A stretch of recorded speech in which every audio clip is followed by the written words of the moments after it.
Hi guys, welcome to biology with Arham. आज हम जो टॉपिक डिस्कस करने जा रहे हैं वो है नेफ्रॉन। इसमें हम क्या डिस्कस करेंगे कि नेफ्रॉन इटसेल्फ क्या है, इसकी टाइप्स कौन कौन सी हैं, इसका स्ट्रक्चर कैसा है और इसका स्ट्रक्चर कौन कौन से पार्ट्स पे मुश्तमिल है। इसके अलावा हम इसके फंक्शन की बात करेंगे। सबसे पहले हम देखते हैं कि ये नेफ्रॉन इटसेल्फ क्या है। The functional unit of kidney is known as nephron. Kidney का जो फंक्शनल यूनिट है उसे नेफ्रॉन कहते हैं। जैसा कि हम जानते हैं कि ह्यूमन बॉडी में पेयर ऑफ किडनी मौजूद होता है।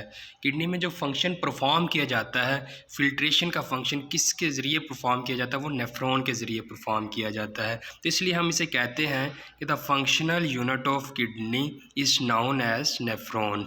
इसकी टाइप्स की बात करें तो इसके 2 टाइप्स हैं हमारे पास। First one is cortical nephron and second one is juxtamedullary nephrons. Cortical nephrons कौन सी हैं? Cortical nephrons are arranged along the cortex region of kidney. मिसाल के तौर पे हमारे पास ये किडनी है,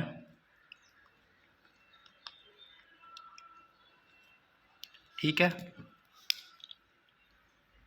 ये इसके 2 रीजन्स हैं।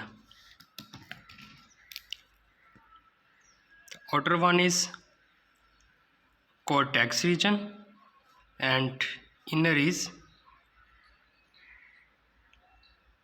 Medulla regions. जो नेफ्रॉन्स प्रेजेंट होंगे इस कॉर्टेक्स रीजन में, मिसाल के तौर पे हमारे पास ये एक नेफ्रॉन है, इनको हम कहेंगे कॉर्टिकल नेफ्रॉन। क्या कहेंगे? Cortical nephrons. Nephrons arranged along the cortex region of kidney are known as cortical nephrons. अब हम बात करते हैं जुक्स्टामेडुलरी नेफ्रॉन्स की। Juxtamedullary nephrons are nephrons arranged along the border of cortex and medulla with their tubular system looping deep in inner medulla. ठीक है, उन्होंने कहा है कि जो कि या तो बॉर्डर पे प्रेजेंट होंगे, कॉर्टेक्स और मेडोला के बॉर्डर पे प्रेजेंट होंगे, और इनका जो ट्यूबुलर सिस्टम है वो डीप कर रहा होगा इनर मेडोला में। तो हम इसे ड्रा कर लेते हैं यहाँ पे। ये हमारे पास किडनी है, ये इसका कॉर्टेक्स रीजन है, ये इसका मेडोला रीजन है, ठीक है। जो नेफ्रॉन्स प्रेजेंट होंगे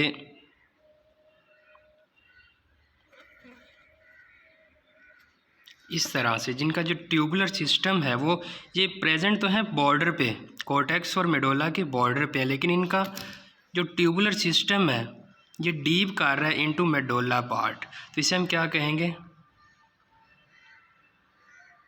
जुक्स्टामेडुलरी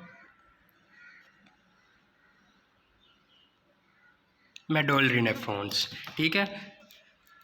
ये थी 2 टाइप्स इसकी, cortical nephron and juxtamedullary nephron. Hope कि आपको समझ आ गई होगी। नेक्स्ट हम इसके स्ट्रक्चर की बात करते हैं कि नेफ्रॉन कौन से पार्ट्स पे मुश्तमिल होता है। इसमें डिफरेंट स्ट्रक्चर्स हैं। सबसे पहले इसमें हमारे पास आता है Bowman capsules. Bowman capsule in each nephron inner end forms a cup shaped swelling is known as Bowman capsules. ये हमारे पास नेफ्रॉन है,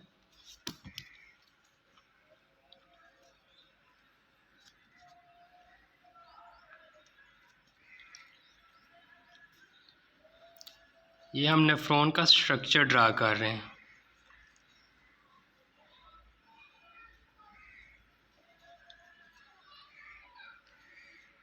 एक किडनी में मिलियंस ऑफ नेफ्रॉन्स होते हैं जो कि अपना अपना फंक्शन परफॉर्म करते हैं।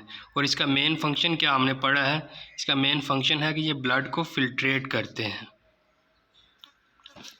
ये कप शेप्ड स्वेलिंग है, इसको क्या कहते हैं?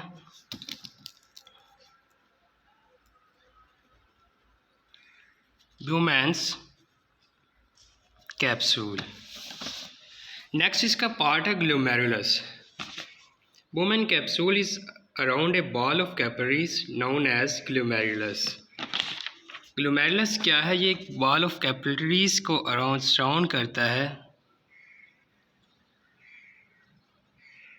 ये कैपिलरीज, इसको क्या कहते हैं?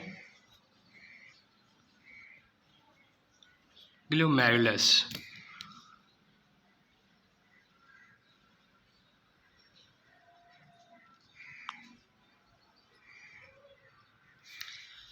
ठीक है, नेक्स्ट इसमें आ जाते हैं। नेक्स्ट पार्ट इसका है afferent arteries and efferent arteries. Afferent arteries और इफरेंट आर्टरीज में क्या डिफरेंस है? Blood arrives through afferent arteries, blood जो नेफ्रॉन की तरफ आता है वुमेन कैप्सूल में वो किसके ज़रिए आएगा? इन आर्टरीज के ज़रिए, एफरेंट आर्टरीज। और ब्लड लीव्स वुमेन capsule by efferent arterioles, blood leave किसके ज़रिए करता है? इनके ज़रिए, इफरेंट आर्ट्रियोल्स। ठीक है, नेक्स्ट जो इसका पार्ट है वो है प्रोक्सिमल ट्यूब्यूल्स। वुमेन कैप्सूल से बिल्कुल आगे जो इसका पार्ट है वो आ जाता है proximal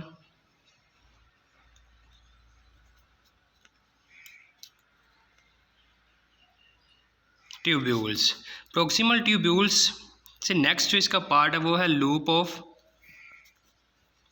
Henle.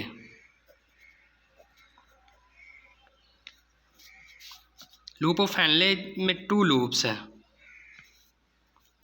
Descending loop and ascending loop. Loop of Henle जो वो कंटिन्यूस करता है डिस्टल कन्वोल्यूटेड ट्यूब्यूल, और डिस्टल कन्वोल्यूटेड ट्यूब्यूल कंटिन्यू करती है कलेक्टिंग डक्ट।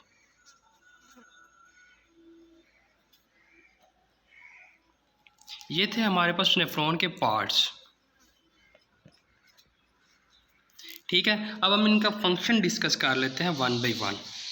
सबसे पहले हमारे पास फंक्शन हम देखेंगे कि वुमेन कैप्सूल का क्या फंक्शन है। Blood passing through glomerulus is filtered into women capsule. जो भी ब्लड पास करता है ग्लोमेरुलस में वो क्या होता है? वुमेन कैप्सूल में फ़िल्टर हो जाता है। Glomerular walls are porous. ये जो ग्लोमेरुलस की वॉल्स हैं ये पोरस हैं, इसलिए ज़्यादातर जो ब्लड है वो यहाँ पे फिल्ट्रेट हो जाता है, ना कि किसी और पार्ट में। ठीक है, द ब्लड प्रेजेंट इन वुमेन capsule is known as glomerular filtrate. जो ब्लड यहाँ पे फिल्टर होता है और यहाँ पे प्रेजेंट होता है इसको क्या कहते हैं?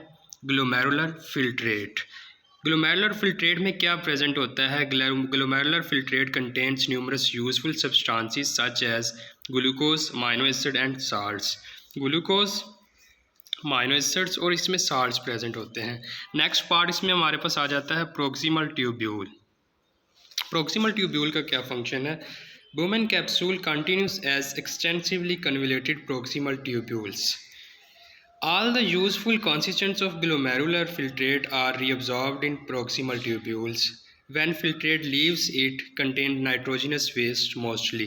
जो ब्लड पास करता है वुमेन कैप्सूल से इनटू प्रोक्सिमल ट्यूब्यूल्स, यहाँ पे इसकी मज़ीद रीअब्जॉर्प्शन होती है। जो यूज़फुल सब्सटेंसेस होते हैं उनको रीअब्जॉर्ब किया जाता है, और जो इसमें प्रेजेंट होता है मोस्टली नाइट्रोजनस वेस्ट प्रेजेंट होते हैं। यहाँ पे क्या प्रेजेंट होते हैं मोस्टली प्रोक्सिमल ट्यूब्यूल में?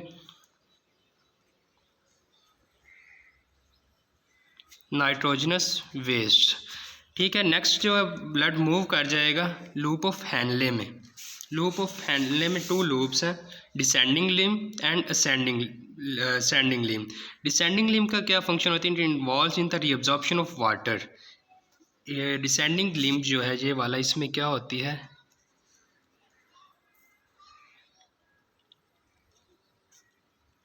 रीअब्जॉर्प्शन ऑफ वाटर होती है।